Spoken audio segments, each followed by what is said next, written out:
Konnichiwa! Ako nga pala si Part Brian, ang OFW sa Japan na nangarap na makahon sa hirap. For today's video pa lang mga kapart ay pupunta kami ng supermarket.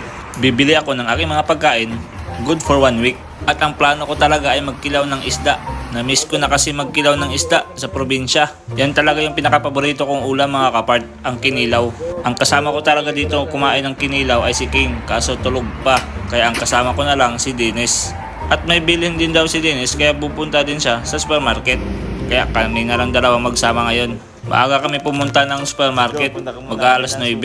Pero sobrang init na talaga dito mga kapart. Hindi na ako nakapag-video pag pamili namin kasi busy kasi at hindi ako makapag-focus kung anong bilhin ko pag nag-cellphone ako. At pauwi na pala kami mga kapart. Sobrang init talaga dito sa Japan. Iba talaga yung init dito sa Japan mga kapart. Bumili na rin pala ako ng bigas kasi wala na pala akong bigas mga kapart. Sobrang mahal talaga ng bigas dito mga kapart sa Japan. Masakit sa bulsa.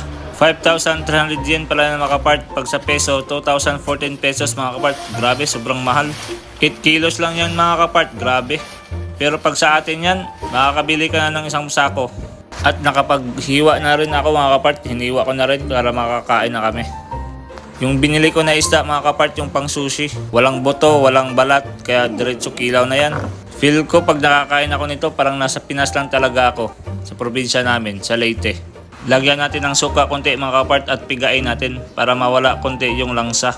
Siyempre naghinaw ako dyan mga kapart, hindi ko na lang nabidyuhan. Aray ko. Missed ko na talaga to sa probinsya mga kapart, yung pagkikilaw talaga. Ito lang yung mga kailangan natin mga kapart.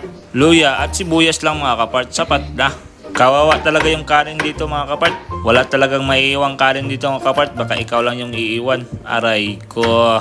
Hinahiwa ko lang na maliliit mga kapart. Sa mga mahilig magkilaw dyan, shout out sa inyo mga kapart.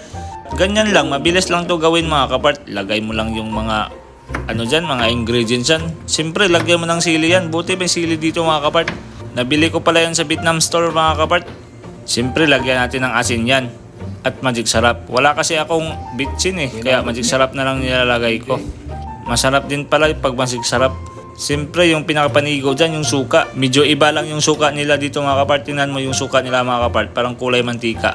Pero goods na. Bibili sana ako ng suka dun sa Don Quixote. Kaso ubos na. Aray ko. At tinikman na natin mga kapart. Grabe sarap talaga at namiss ko talaga tong pagkain na to. Siyempre, pinatikim natin yung si Abay kasi kasama ko yan sa pagkakain ng kinilaw ngayon kasi na-miss rin niya daw yung pagkakain ng kinilaw. Grabe, hirap ba magtagalog Oh, hi! Ganyan si Abay, kumain lang, nagpapogi pa.